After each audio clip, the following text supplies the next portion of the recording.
The limitless mind of the divine child, unshackling and emancipation through storytelling for children.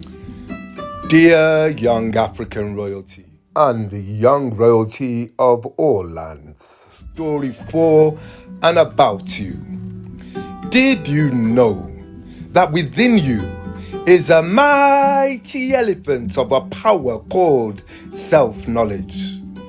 Did you know that self-knowledge can set you free? Free of what, you may ask? Well, I called self-knowledge an elephant. So question, do you know how they trap elephants? They get them when they're young and tie a strong rope to the baby elephant's foot and tie the other end to a strong post. The baby elephant taps and tugs and pulls because within it is, like in all free beasts, including us, the essence and the urge towards freedom. However, it cannot snap the rope, and in the end, instead of trying anymore, it gives up and it begins to walk in the circle perimeter allowed it by the strong rope. As it grows, the handler replaces the rope with a stronger rope. As it grows, the handler replaces the rope with a stronger one, and the elephant continues its eternal circular pacing of its perimeter. By the time the elephant has grown so huge, it could easily snap any rope or uproot the post. It is so conditioned to pacing in that circle around that post that it continues doing so even though it is no longer chained. It carries the chains in its deep mind. We humans do this too. Grief, pain, rage, etc. can trap us in cycles of captivity, of depression, of fear, and self-destructiveness or destructiveness towards others. So much so that we never realize that within the sacred well of the heart of our deep minds are the still waters of freedom, otherwise known as love and peace. Beside the well is planted a magical seed of awareness, powered by faith and focus, that has the capacity to bring us into the realization that we are already free of those emotions which trap us and have us circling a perimeter of sorrow, when happiness is always within our reach. This seed, this golden seed, is the subject of a story that I'm about to tell you, a story called The Golden Seed. In a place far from here, but near to there, in a land called Ire, Tanaka was a poor farmer from a dusty village also called Ire. Nothing grew there. He eked out a hard living, working from sunup till sundown without any reward, except that every so often he would find withered yams and dried cassava. He never found enough to quell his hunger pangs, and he gave most of what he found to his family. However, he ate enough so that he didn't die. But the pain of seeing his wife's hopeless eyes, trying to find joy in the meager offerings he brought home, was almost as bad as watching his children's bellies become increasingly distended by that disease of luck, kwashiorkor. It had not always been so. Tanaka remembered the time before the evil ones, as they were universally called by the people of Ire, came. The evil ones came 3 times with war, but the people of Ire were mighty and repelled them and sent them back to the sea 3 times. Their land was fecund and filled with gold and corn. The people came from miles around to sample not only the fruits of their land, but the fruits of their wisdom, for they were known to be wise in all the lands.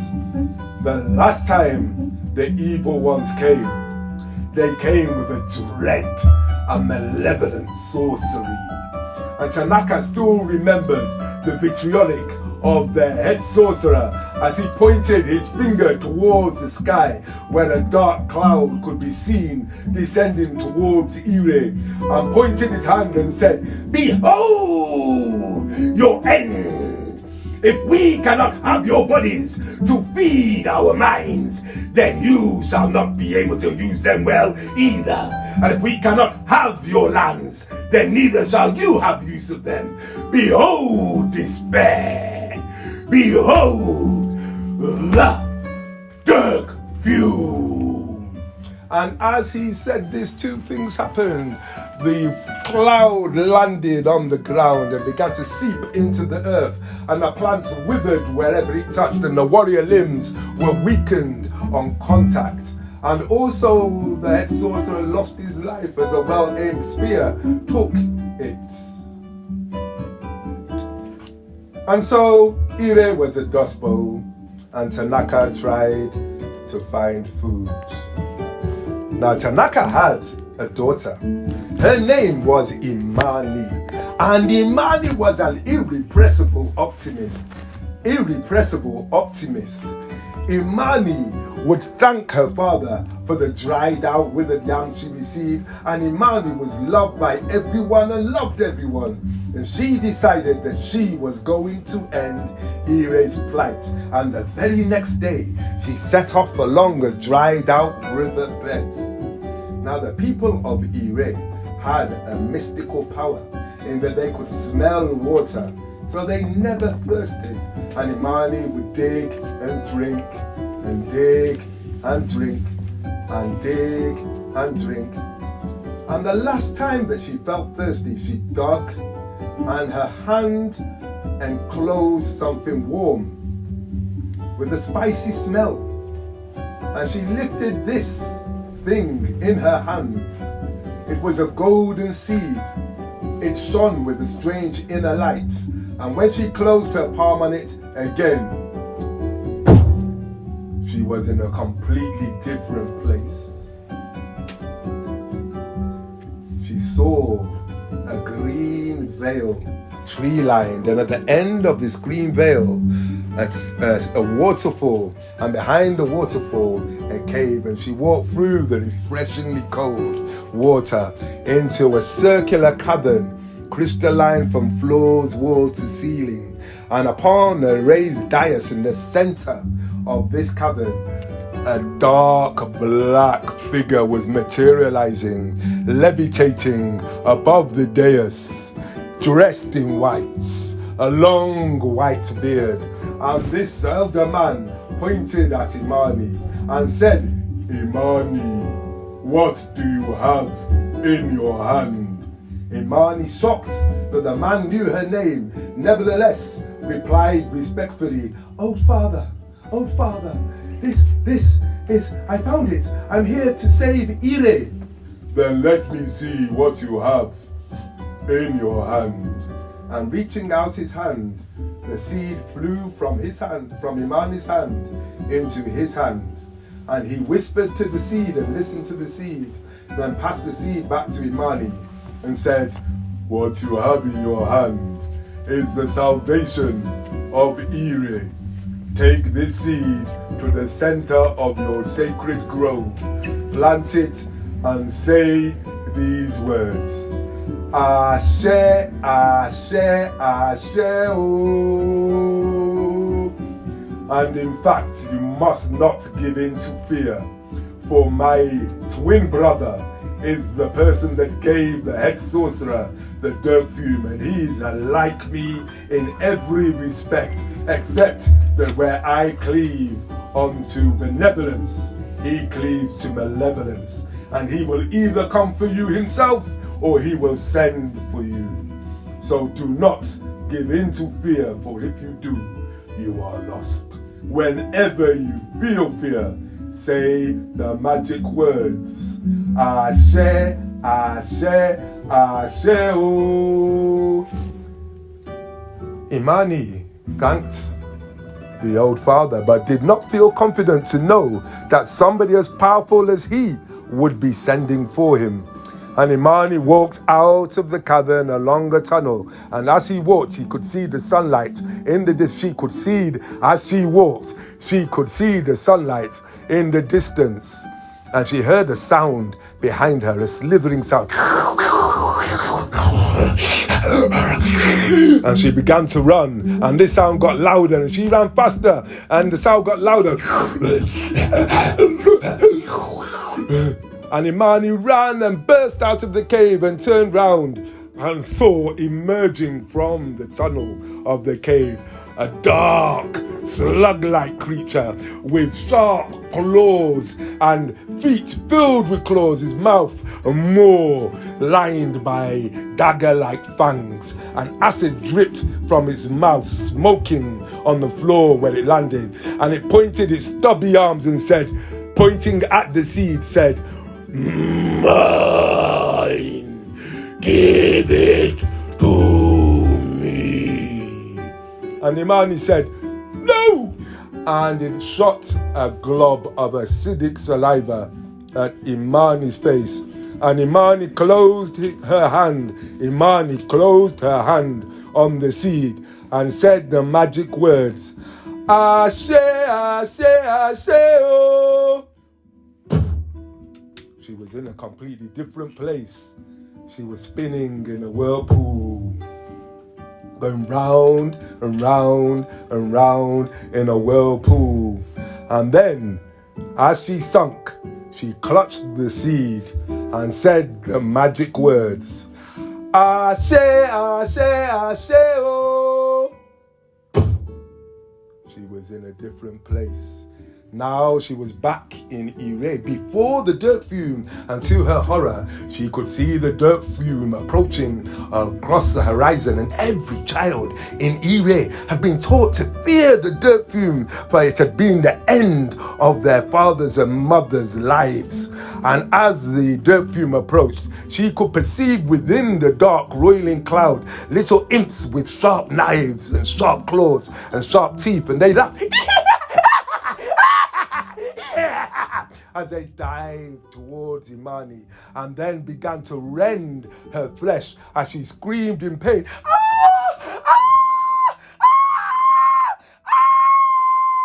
And just as she was about to give in to despair, she held the seed and she said the magic words, "Ashe, Ashe, Ashe, oh." She was back in her own land, Ire, and she heard her father calling, "Imani! Father, look, I have in my hand this golden seed. What happened is," and she told her father, and without further ado, he called the elders, and they all went to the sacred grove where Imani planted the seed in the center of the sacred grove and said the magic words, "Ashe, Ashe, Ashe, oh." Except because of her trials and tribulations, she said it more like this, "Ashe, Ashe, Ashe, oh." And as she said this, shoots began to pop out of the ground as the dark cloud raised to shoulder heights. And the dark cloud contained a lank, cadaverous figure that looked exactly like the powerful elder in the cave. And this lank, cadaverous figure said the word no as it was blown away by a fresh, clean wind, and the shoots began to pop from the earth. All over, shoots began to grow, and the shoots grew into strong stems and into trees, bearing all kinds of fruits, and the fields were filled once again with golden corn, and the rivers with sweet waters. So Imani saved Ire. And as the elders say, Imani, which means faith in Swahili, is a powerful, transformative force when it is united with courage and when it is united with love. And that, children, is the reason why you must always remember that the limitless power of your divine mind is an actual truth.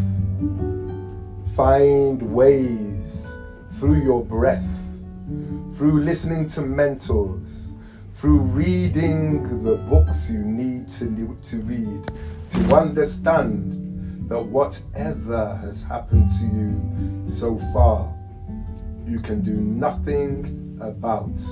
But the meaning that you make of it, that you are worthless or you are useless or that you are no good, you can do something about that. Because the golden seed of Imani is a golden seed of truth in your own hearts. If you will only look for it there, you will surely find it. Ashe, Ashe, Ashe.